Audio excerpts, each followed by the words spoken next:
आखिरकार नाथूराम गोडसे ने गांधी जी को गोली क्यों मारी थी? और क्या आप जानते हैं 14 अगस्त 1947 की रात को क्या हुआ था? और 14 अगस्त 1947 की रात को आजादी कैसे मिली थी? तारीख थी 14 अगस्त 1947। आज से तकरीबन 73 साल पहले चारों तरफ गहमा गहमी का माहौल था। एक तरफ लोगों के अंदर आजादी को लेकर उत्साह बढ़ता जा रहा था, मगर दूसरी तरफ अखंड भारत दो हिस्सों में बांटने की तैयारी पर था। समय रात के करीब 9 बज रहे थे। बिजली की गड़गड़ाहट के साथ दिल्ली की सड़कों पर जबरदस्त बारिश हो रही थी। अलग अलग जगह से आकर लोग रायसीना हिल्स पर इकट्ठे हो रहे थे।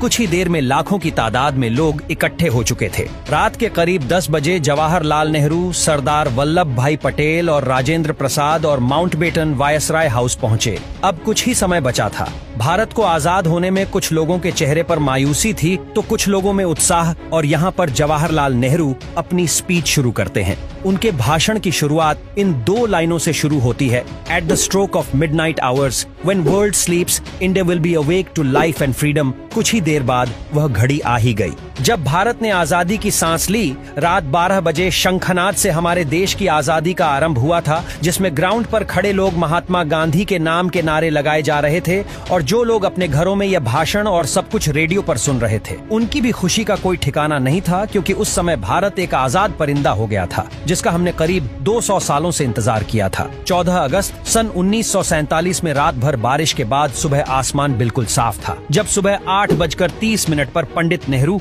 और उनकी कैबिनेट ने शपथ ली और जिसके बाद ब्रिटिशर्स का झंडा हटाकर आजाद हिंद का झंडा लहराया गया, जिसे देख सभी की छाती चौड़ी हो गई थी, क्योंकि अब हमें वो झंडा दिखने लगा था जिससे हम बरसों से देखना चाहते थे। जब राजधानी दिल्ली में आजादी का जश्न मनाया जा रहा था, उस वक्त महात्मा गांधी दिल्ली से हजारों किमी दूर पश्चिमी बंगाल के नोआखली में थे और राज्य में शांति कायम करने का प्रयास कर रहे थे। जानकार बताते हैं कि पंडित नेहरू की ऐतिहासिक भाषण को पूरे देश ने सुना था, मगर गांधी जी नहीं सुन पाए थे। 14 अगस्त 1947 की ऐसी रात जब लोग सोए तो गुलाम देश में थे, लेकिन अगली सुबह उनकी आजादी की सुबह थी। लेकिन जितनी खुशी हमें आजाद होने में थी, उतना ही गम अखंड भारत के टूट जाने में था, क्योंकि दोस्तों भारत ने अपना 3,46,737 किलोमीटर का एरिया पाकिस्तान के रूप में खो दिया। करोड़ों की संख्या में लोग भारत से अलग हो गए थे। जो लोग कुछ समय पहले ही भाई की तरह जिंदगी जी रहे थे, वह अब एक दूसरे की जान के दुश्मन बन चुके थे, क्योंकि 14 अगस्त की रात 12 बजे भारत और पाकिस्तान का विभाजन हो गया। भारत 2 हिस्सों में बंट गया,